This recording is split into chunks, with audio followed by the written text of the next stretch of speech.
안녕하십니까. 현대투자연구소 송교입니다.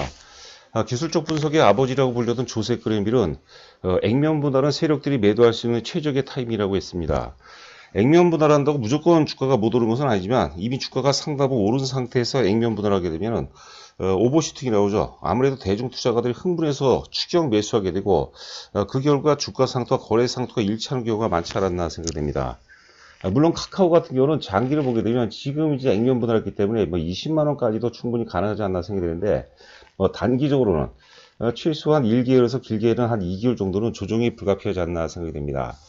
그 삼성전자하고 이제 비교를 해보도록 하겠는데 대략적으로 이제 한 11만 원 정도 전후까지는 가격 조정이 불가피하지 않을까 생각이 되고요.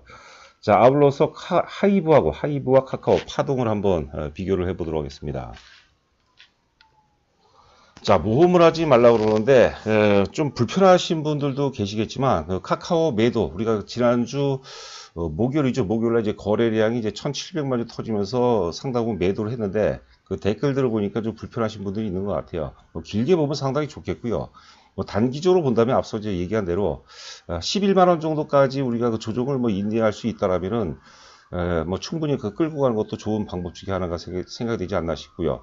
당장 이제 단기적인 관점에서 지금 사는 것은 앞서 이제 그 화면에서 본 것처럼 지금 이제 모험의 어떤 구간이 아닌가. 굳이 우리가 위험을 무릅쓰고 모험할 필요는 없지 않나 그런 생각을 해봅니다.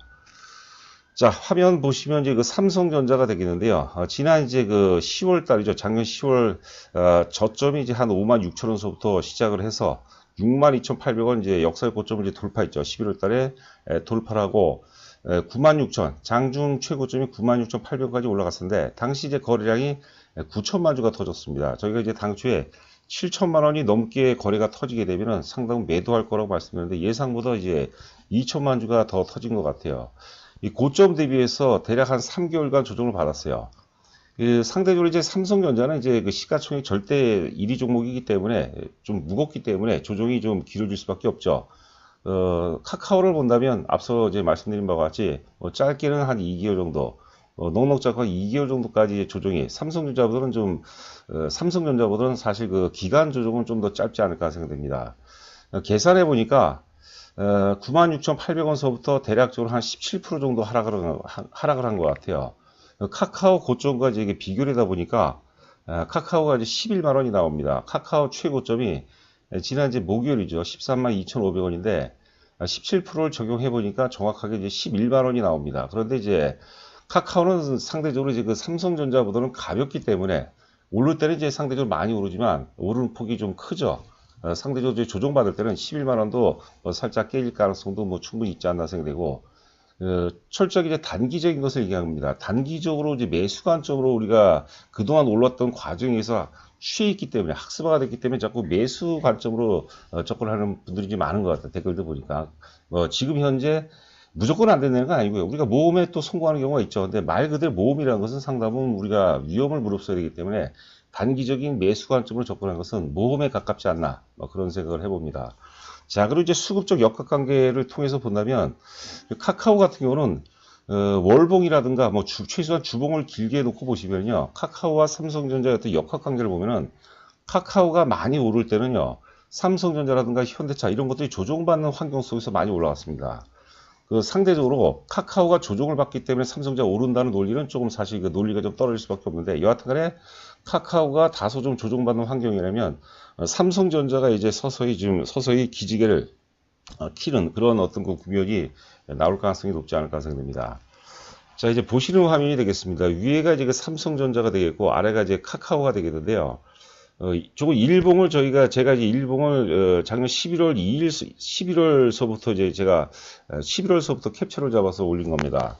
요 구간만 보면 다소 좀 헷갈릴 수가 있을 텐데 앞서 얘기한 대로 이제 그 주봉이라든가 월봉을 보시게 되면 삼성전자와 결국 이제 상승 흐름을 같이 한다 하더라도 중간중간에 수급적 역학관계가 굉장히 분명한 것 같아요. 그래서 삼성전자가 조정받는 환경 속에서 이제 카카오가 올랐던 거거든요. 그 그림을 지금 말씀드린 겁니다. 자, 같은 그 12월 달 혹은 1월 달서부터 이제 다시 도약을 하고 삼성전자가 이제 1월 11일 날 최고점을 찍죠. 근데 카카오도 그때 거래량이 대략 한 300만 주가 터졌습니다. 근데 카카오 같은 경우 이제 그 돌파 갭 혹은 급진 갭으로 우리가 해석을 해야 될 것 같고 그 삼성전자 같은 경우는 이제 오버슈팅이라고 해야 되죠. 오버슈팅 혹은 이제 살짝 그 1월 10일하고 11일 사이에 갭이 발생되는데 이거는 이제 우리가 흔히 소멸갭이라고 해요. 소멸갭. 소멸갭은 이제 빠지는 갭을 의미하는 거죠. 그래서 카카오가 그 이후에 좀 등락은 있었지만 전반적으로는 이제 네이버와 함께 이제 상승 흐름을 좀 보였거든요. 그 상승으로 보였던 가장 큰 어떤 그 근거는 역시 그 삼성전자라든가 현대차가 조정받는 환경 속에서 가능했다는 거죠. 삼성전자하고 그 카카오 같이 오르기가 쉽지가 않은 것 같아요. 같이 오르기가. 자, 그래서 지금 이제 그 카카오가 이제 뭐 최소한 뭐 짧게는 1개월 혹은 한 2개월 정도 조정을 받는다면 상대적으로 이제 삼성전자가 오를 수 있는 그런 환경이 맞지 않나. 뭐 충분히 조정 받았고요. 지금 IT 관련 반도체 관련주들이 중소형주 같은 경우 굉장히 세게 지금 올라가고 있는데요. 뭐 그런 것들도 어떤 그 삼성전자가 오르기 전에 어떤 그런 징후들이 아닌가 그런 식으로도 한번 생각을 해봅니다. 자, 이번 그림은 이제 위에가 이제 카카오 주봉 차트입니다. 주봉 차트. 월봉으로 표시하기는 조금 뭐라 할까요? 하여튼 그 우리가 육안으로 보기가 좀 불편한 것 같아서 제가 그 주봉을 제가 2017년 11월서부터 캡처를 잡아봤고요. 아래는 이제 하이브죠, 하이브. 당연히 이제 그 우리가 그 상장 시작점이 10월 15일이죠. 10월 15일서부터 지금 현재가 일봉인데 그 모든 어떤 유기체들, 특히 증권 같은 경우도 결국은 이제 사실 사람이 만들기 때문에 유기체라고 이제 저는 부른 거죠. 유기체는 하여튼 그 생로병사 과정 속에서 이제 소멸된다 부르는데 그 생로병사 과정 속에서도 이제 우리가 사이클이 있어요. 사이클이 최고의 어떤 그 절정기가 있고 태동기가 있고 뭐 성숙기, 성장기, 절정기 또 쇠퇴기 뭐 이런 식으로 예전에 그 어디선가 배웠던 것 같은데 여하튼간에 지금 우리가 그 하이브의 위치가 굉장히 궁금할 거 아닙니까? 여러분들 우리가 시간을 좀 되돌려서 2019년도로 한번 생각해 보세요. 저희가 사실 그 카카오 같은 경우는 2019년도 4월 달에 저희 회사 그 주력주를 표기했습니다. 당시 이제 12만원, 13만원대였거든요. 그 2019년 10월 정도만 하더라도 사실 카카오에 대한 퀘스천이 굉장히 많았어요. 의구심이 굉장히 많았던 얘기죠. 이게 확실히 가는 사람이 없어요. 당시에 주가가 지금 이제 액면분할한 상태인데 여하튼간에 뭐 대략적으로 당시에 한 15만원, 16만원 됐거든요. 그 당시에 이게 뭐 50만원 넘어갈지 누가 알았겠습니까?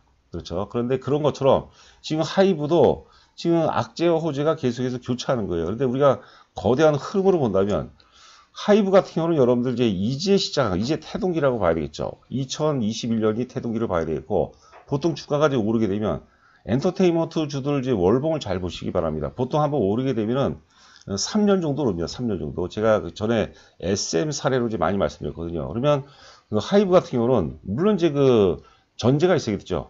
뭐 어떤 여러 가지 요소도 있겠지만 일단 플랫폼이죠. 플랫폼 위버스가 그 성공적으로 자리를 잡아야 되겠는데 그 가능성이 점차적으로 높아지고 있다고 이제 보는 거죠.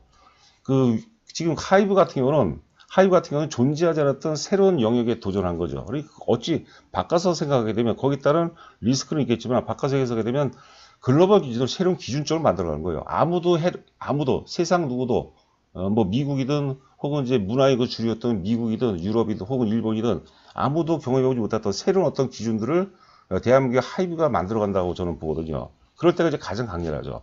근데 우리가 몇천 원 정도에 우리가 일희일비해서는 안 되는 거죠. 앞전 고점이 대략적으로 한 28만원까지 갔었는데 28만원에 팔고 22만원에 사면 얼마 좋습니까? 그런데 그게 가능한 영역은 아니죠. 맞출 수 있는 영역도 아니고 저는 또 그런 식으로 말씀드려요. 이거는 맞춰서도 안 되는 영역이라고 이제 보는 거죠. 그런 거 맞출 수 있는 능력을 가진 분이라면은 뭐 대단하죠. 너무나도 부럽죠. 저 같은 경우에 지금 하이브는 카카오 사이클을 봤을 때 2019년도 10월 달 대략 한 26,000원대 최고점이 이제 11월 달에 이제 31,000원대거든요. 이게 액면 분할해서 제가 가격대가 좀 개념이 조금 더 덜 쓰는데 여하튼 간에 이제 역사의 고점이 31,000원이었다고 이제 전제를 해놓는다면 2019년도 10월 달 이면 26,000원대 정도 사이클이 아닌가 생각이 됩니다. 우리가 다시 타임머신을 타고 시간을 돌려서 카카오를 만약에 26,000원대 내 모든 것을 던져서 올인했다면 얼마나 행복하겠어요. 26,000원이 지금 뭐 13만원까지 갔으니까. 근데 모든 메커니즘이 똑같다는 거죠. 모든 어떤 기업 메커니즘 거의 대등소이하다는 거죠. 우리 인간들도 뭐 잘 살고 못 살고 뭐 권력은 있는 자 없는 자 뭐 차이는 있는 것 같지만 큰 시각에서 바라보면 다 생로병사 과정 속에서 다 소멸되는 거죠. 탄생되고 소멸된다고 이제 보는 거죠. 그래서 하이브 지금 대중들이 쉽게 범접을 못할 때 이럴 때 우리는 좀 적극적인 매수 관점으로 좀 접근을 해보자. 뭐 이런 식으로 이제 말씀드리고요. 본 게임은 지금 하이브가 상장 당일날 35만 1,000원이 최고점이거든요. 여하튼 35만 원을 돌파해야지 이제 본 게임이라고 본 거죠. 카카오 같은 경우도 과거 기준 액면 분할하기 전으로 본다면 18만 3천원이 역사적 최고점이었습니다. 2017년이 아니었어요. 18만 3천원이 최고점이었는데 그 18만 3천원을 돌파하고서부터 본격적인 성장 사이클, 성장 스토리가 시장에서 반영이 되는 거죠. 아직까지는 우리가 세계적 기준을 항상 우리가 쫓아만 했지 우리가 세계적 기준을 만들어 본 적이 없는 것 같아요. 물론 이제 우리나라도 점차적으로 이제 그 뭐 선진국, 지금 뭐 선진국이라고 해야 되나요?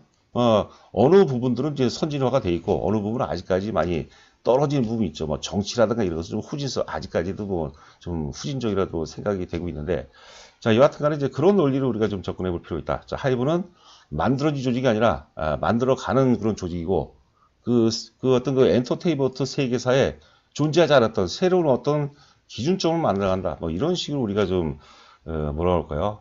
좀 뭐 대인적으로 뭐 대세적으로 해석을 해볼 필요가 있지 않나, 그런 생각을 해봅니다. 자, 저희 그 현대투자 VIP 회원 모집 관련해서는 가입 금액하고 이제 기간이 3개월 단위, 6개월 단위, 1년 단위가 있고요. 정보 제공 내용은 저희가 이제 문자 형태로 문자만 받고도 충분히 매매할 수 있도록 저희가 나름대로 이제 계속해서 또 진화를 하고 있습니다. 자, 저희 법인 계좌고 입금하시고 저한테 문자로 본인 조남을 보내주시면 제가 인사 말씀과 함께 자세하게 안내해 드리도록 하겠습니다. 자, 남은 시간도 건승하시 바라고 저는 또 내일 여러분들 찾아뵙도록 하겠습니다. 감사합니다.